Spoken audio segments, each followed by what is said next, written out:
শোনো না, বাসায় বাজার শেষ, আমি লিস্টে সবকিছু লিখে রেখেছি, তুমি একটু বাজারটা করে এনে দাও। হোয়াট? তোমার কি কোনো কাণ্ডজ্ঞান নেই? অফিসে যাওয়ার আগে আমি বাজার করব, বাজার থেকে আবার তোমার কাছে এসে বাজার দেব, তারপরে আবার অফিসে যাব। কি আরাম তোমার, তাই না? গতকাল তো তোমাকে বলেছিলাম, তুমি বলেছিলে অফিসে যাওয়ার আগে বাজারটা করে দিয়ে যাবে, তাই তো আমি। শোনো সুমি, সারাদিন তো তুমি বাসায়ই থাকো, আমার মতো জ্যাম ঠেলে অফিসে গেলে তখন বুঝতা যে কেমন লাগে। আমি সারাদিন কি কিছুই করি না?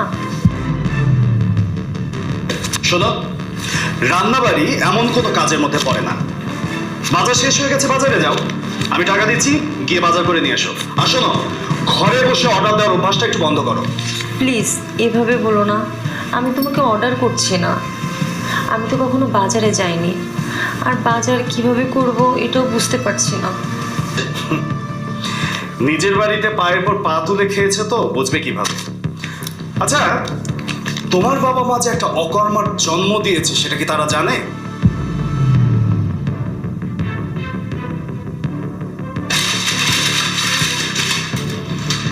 পা ভেজাতে গেলে পানিতে নামতে হয় শুনি। অভ্যাস করো বাজারে যাবার, আলমারিতে টাকা আছে, যত টাকা লাগে নিয়ে গিয়ে বাজার করে তারপরে এসো বাড়িতে। আমি গেলাম।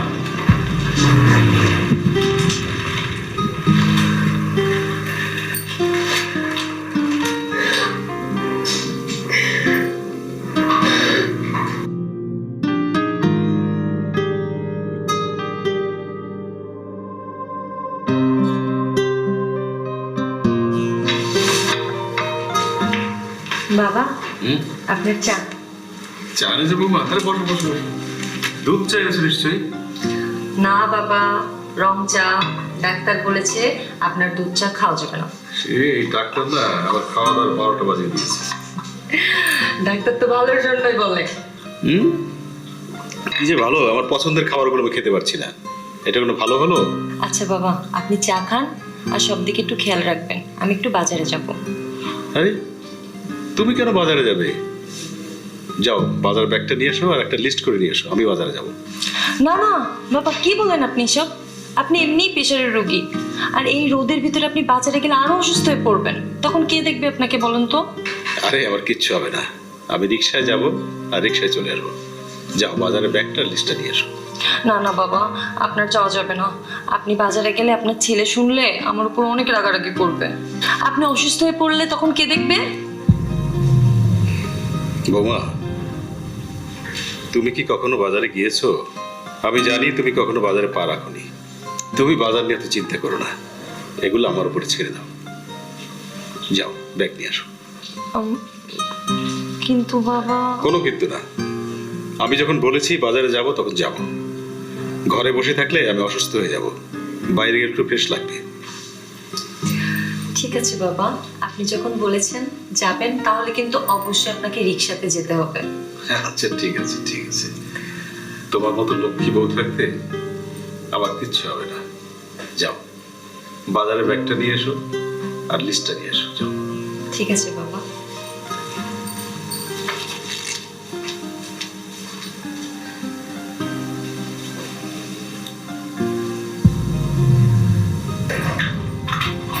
সুমি, এই সুমি, এই সুমি, জি জি। কোথায় গিয়েছিলে? ভালো বসুন ধুচ্ছিলাম। ভালো বসুন ধুচ্ছিলাম? আপনার কিছু লাগবে মানে? আমার মেরুন কালার শার্টটা কোথায়? নিয়ে এসো, যাও তাড়াতাড়ি। ওটা তো আজকে ধুয়ে দিয়েছি, তুমি অন্য একটা শার্ট পরে যাও। কি? তোমাকে না পরশু আমি শার্টটা দিলাম ধুয়ে দেওয়ার জন্য, তুমি আজকে ধুয়েছো? গতকাল ইলেকট্রিসিটি অনেক ডিস্টার্ব করছিল, পানি ছিল না, এজন্য ধুতে পারি নাই। এসব লেম এক্সকিউজ তুমি আমাকে দেবে না সুমি। পানি ছিল কি ছিল না, দ্যাটস নট মাই বিজনেস। তোমাকে আমি সেই পরশু দিন বলেছি এই শার্টটা আমার লাগবে, এই শার্টটা আমি পার্টিতে ব্যবহার করবো, কারণ পার্টির ড্রেস কোড হচ্ছে মেরুন। এখন কি আমি ঘোড়ার ডিম পরে যাবো? এক্সট্রিমলি সরি, আমি জানতাম না তোমার পার্টির কথা, আর তাছাড়া তুমি তো আমাকে কিছু বলোনি। তোমাকে পরশু আমি শার্টটা ধুয়ে দিতে বলিনি? হ্যাঁ। ধুয়ে আয়রন করে রাখতে বলিনি? হ্যাঁ বলেছিলে। তবে এখন কেন বলছো যে আমি তোমাকে বলিনি? না মানে আজকে তোমার পার্টি আর এই শার্টটাই যে লাগবে এটা তো বলোনি। Stop this nonsense. তুমি কি কি আসলে বুঝতে পারছো না, নাকি না বোঝার অভিনয় করছো? তোমাকে উফ, তোমার জন্য আজকে আমার পার্টি মুডটাই নষ্ট হয়ে গেছে। তোমাকে বিয়ে করে আমার যে কি লাভ হয়েছে আমি সেটাই খুঁজে পাচ্ছি না। উফ, কি যে করি। তুমি যাও, যাও আমার চোখের সামনে থেকে যাও। ঠিক আছে, তোমার যেতে হবে না, আমি যাচ্ছি, আমি যাচ্ছি।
কি হয়েছে বাবা, ডাকছিলে কেন? বসে গেলে ও হ্যাঁ, বলো, কোনো দরকার?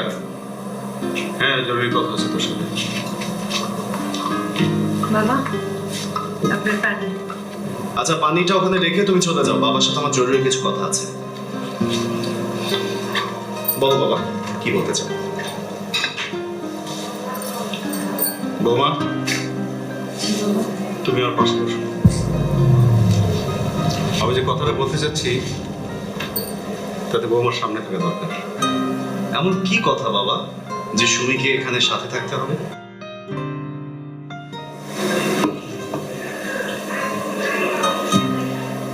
গ্লাসটা ধর।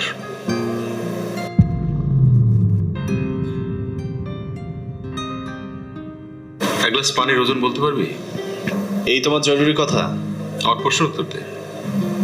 কত আর হবে, 200 কি 300 গ্রাম? কাছাকাছি হয়েছে, কিন্তু তুই গ্লাসটা কতক্ষণ হাতে ধরে রাখতে পারবি এই গ্লাসের ওজন তার উপর নির্ভর করবে। 5-10 মিনিট ধরে রাখলে স্বাভাবিকই মনে হবে, কিন্তু অ্যাটলিস্ট আধা ঘন্টা ধরে রাখলে দেখবি যে গ্লাসের ওজন আস্তে আস্তে বেড়ে যাচ্ছে, কয়েক কেজিতে পরিণত হয়ে গেছে, হাতটা অবশ হয়ে যাচ্ছে। বাবা তুমি কি বলতে চাচ্ছ, আমি কিন্তু কিছুই বুঝতে পারছি না। আমাদের মনটাও এই গ্লাসের ওজনের মতন, প্রথমে স্বাভাবিকই থাকে, কিন্তু বঞ্চনা, লাঞ্ছনা, গঞ্জনায় আস্তে আস্তে মনটা ভারী হয়ে ওঠে, অবশ হয়ে যায়, মনটার আগের মতো সাড়া দেয় না। বাবা তুমি ঠিক কোন ব্যাপারটা বোঝাতে চাইছো? তোর আর সুমির বিয়ে হয়েছে 6 মাসও হয়নি, আর এই 6 মাসে তুই ওর সাথে দুর্ব্যবহার করে যাচ্ছিস। এই মেয়েটা নিজের বাবা মা ছেড়ে নতুন একটা পরিবেশে এসছে, সেখানে সে খাপ খাওয়ানোর জন্য, নিজেকে মানিয়ে নেওয়ার জন্য রীতিমতো যুদ্ধ করে চলেছে, সংসারের সবকিছুকে গুছিয়ে নেওয়ার জন্য সে কত কষ্ট করছে। আর তুই তার এই সংগ্রামে সামিল না হয়ে তুচ্ছ ব্যাপার নিয়ে তাকে গালাগাল করছিস, দুর্ব্যবহার করছিস। দেখা স্যার, আমি তো তোকে এই শিক্ষা দেইনি, তাহলে কেন তুই এই ব্যবহার করছিস? বাবা সারাদিন আমার মাথায় অনেক চাপ থাকে, আমাকে অনেক কাজ করতে হয়। ইচ্ছা থাকতে হয় আসাদ, তোর কাজের চাপ আছে, সেখানে বৌমার দোষ কোথায়? তুই কেন তার সাথে দুর্ব্যবহার করবি? আসাদ, সংসার করা তো সহজ নয় বাবা।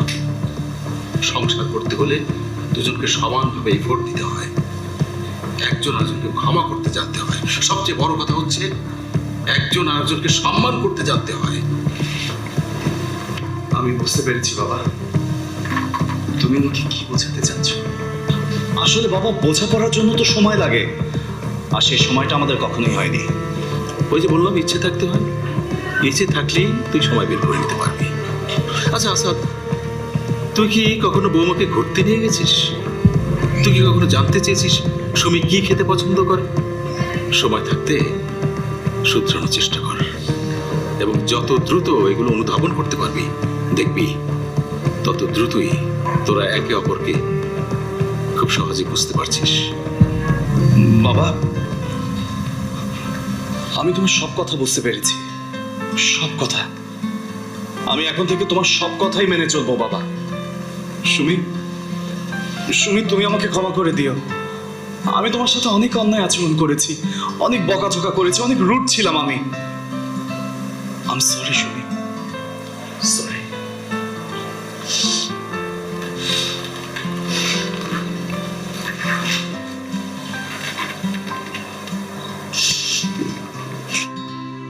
তুমি তোমার সব ভুল বুঝতে পেরেছো, আমি তাতেই খুশি। আপনার মতো একটা বাবা পেয়েছি, সত্যি আমি অনেক ভাগ্য করে জন্মগ্রহণ করেছি।